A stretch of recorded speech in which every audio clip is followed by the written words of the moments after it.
Eu quero falar de um outro custo agora, que pode ser o custo para fazer apostas, né? Depois de uma série de adiamentos e a poucos dias do recesso parlamentar, os senadores devem analisar ainda hoje o projeto de lei que regulamenta as apostas esportivas no país, as chamadas bets. Além de tentar sanar alguns pontos considerados prejudiciais nesse modelo de jogo, a proposta é uma aposta do governo para aumento de arrecadação, que estima uma entrada aí de 2 bilhões de reais já em 2024, mas com valores que poderiam atingir 10 bilhões por ano. E o relator dessa proposta, o senador Ângelo Coronel, defendeu a aprovação do texto. Ele coloca o seguinte, abre aspas, são as maiores financiadoras dos nossos clubes de futebol hoje. Os clubes hoje não conseguiriam sobreviver sem essas empresas de apostas esportivas e jogos online, fecha aspas. Será que as bets saem, hein, Fábio Piperno? Eu acho que tem que sair, eu não entendo porque, enfim, o Brasil tem uma série de jogos aí que são tributados e isso não. Agora, há uma expectativa, eu acho que às vezes superdimensionada, superinflada disso.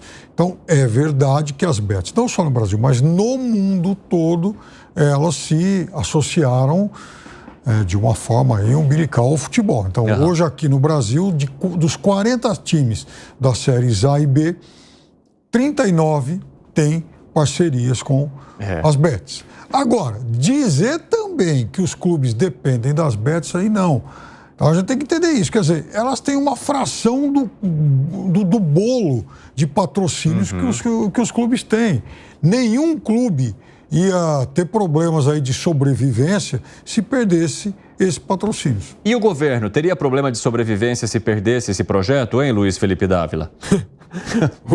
O governo está limpando o tacho, o que dá para arrecadar, ele vai arrecadar. Ele está com a vassourinha lá, opa, 2 É a panelinha do brigadeiro, que depois que você distribui, você joga na tigela e você pega aquela raspinha lá do fundo, assim, para tentar comer. É o que ele está fazendo, porque é inacreditável. Agora, o problema é o seguinte, que o rombo está crescendo muito mais rápido do que o dinheiro que eles estão achando que vão encontrar na taxação de setores. Esse é o ponto inacreditável desse governo.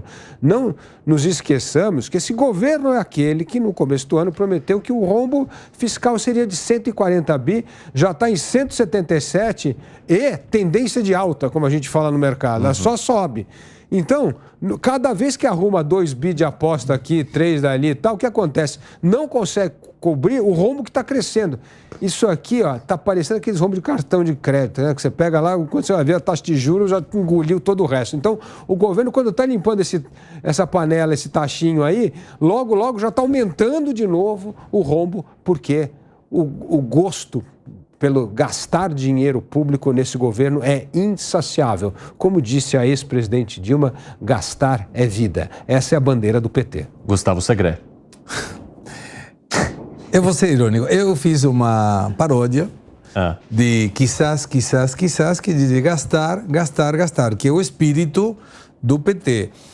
Se não são as bets, será outra coisa. Tem um monte de ferramentas que ainda o governo não usou para aumentar a arrecadação e é uma coisa triste de alguma forma, porque se o governo entendesse que diminuir o gasto público faz toda a diferença da população e estou acompanhando a ver, ainda não começou para a nossa audiência. Então, isso que eu ia te perguntar, Segré, porque não começou. A gente está falando do anúncio do Luiz Caputo, que é o ministro da Economia argentino, seria às 5 da tarde, mas você está acompanhando aí. Estou acompanhando aqui. Não foi uma mensagem gravada, né? Exatamente para não haver questionamentos ali, mas por enquanto nada divulgado. Não, todavia não começou, está pendente aí, se não der tempo, nós vamos obviamente comentar amanhã, mas a ideia era compartilhar em tempo real. Mas voltando, você sabe que uma das coisas que sempre confronta, né?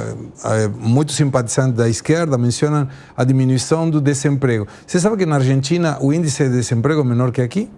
Com uma crise tão grande como tem, 45% de pobreza, 10% de indigência e o desemprego 6,9%. E aí sempre a gente comenta, por quê? Porque a taxa de desemprego é feita em função das pessoas que buscam emprego e não conseguem.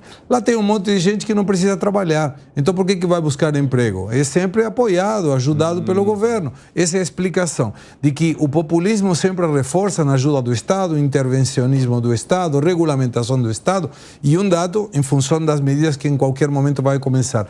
No dia de ontem foi liberado como uma medida os subsídios dos preços regulados, preços justos, preços preços, sei lá quantos nomes deram. Grande parte dos alimentos aumentou 100% em um dia. Nossa Senhora. Em um dia. Tá parecendo a época aqui dos nossos preços, né? Que todo dia tinha a maquininha de colar preço. Mas aí o que vai gerar? Logo do impacto inicial, vem a livre concorrência. E aí você não tem uma regulamentação do Estado que diz esse aqui sim, esse aqui não, coloca o preço regulamentado, mas você não pode comprar mais que um sachê de leite porque não dá para comprar com um preço que está subsidiado. Então a economia se regula. Vai ter um impacto? Vai. Mas logo depois que a economia entra em seu equilíbrio, tudo se acerta. Ô Gani, a gente está falando de uma possibilidade de arrecadação, segundo estimativas do governo até agora, de 2 bi em 2024, 10 bi para os próximos anos.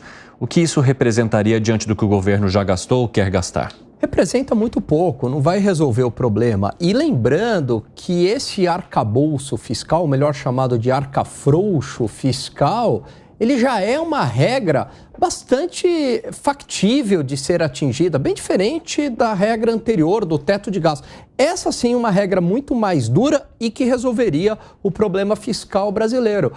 O arcabouço fiscal, do jeito que ele foi desenhado, permite que o governo já saia na largada gastando a inflação mais 0,6, cheio de exceções também para setores, não tem punição se não cumprir a meta, não há crime de responsabilidade fiscal, por enquanto é assim que é entendido, é assim que foi votado, né?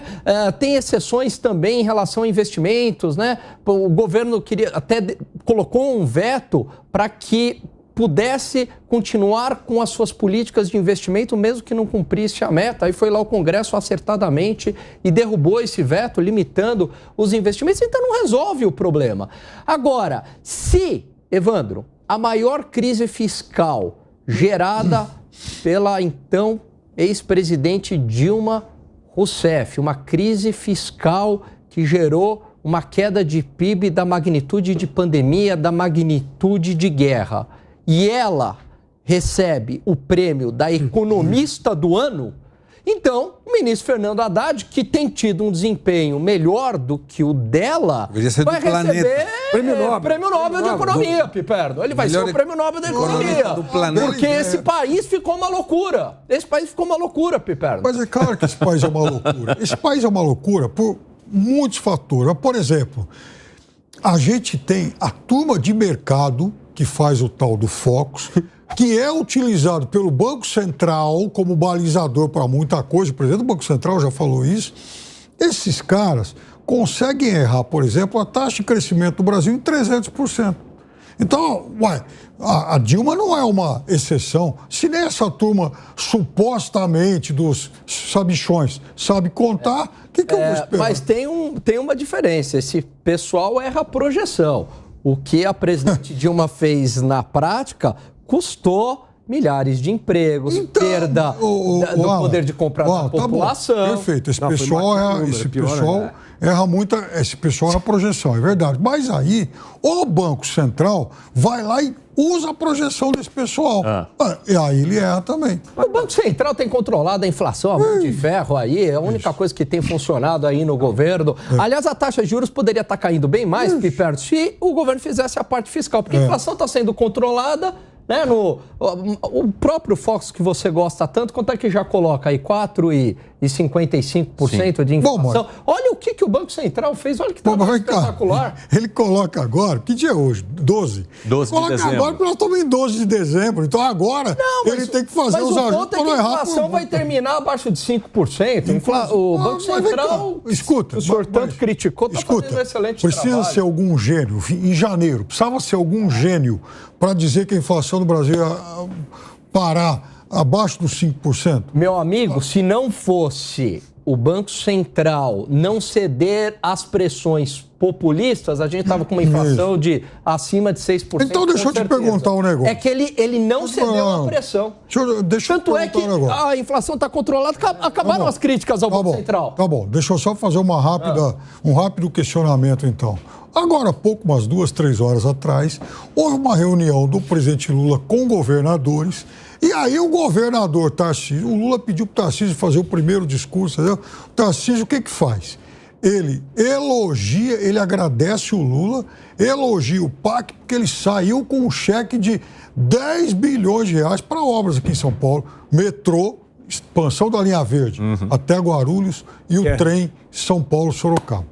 Me fala uma coisa, os dois foram populistas nesse momento ou era algo que tinha que fazer bom para todo mundo? Tarcísio foi um político, não dá para avaliar a gestão dele apenas por esse aceno ao presidente Lula. Ele tem tomado medidas mais liberais, como a privatização da Sabesp. E o governo federal... Esse governo não vai privatizar nada.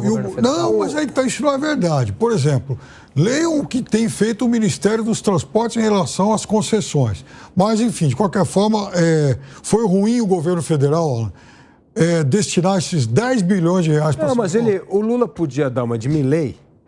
Nossa. E, por exemplo, fechar a estatal do chip do boi. Imagina. Fechar a estatal do trem-bala que nunca saiu do papel.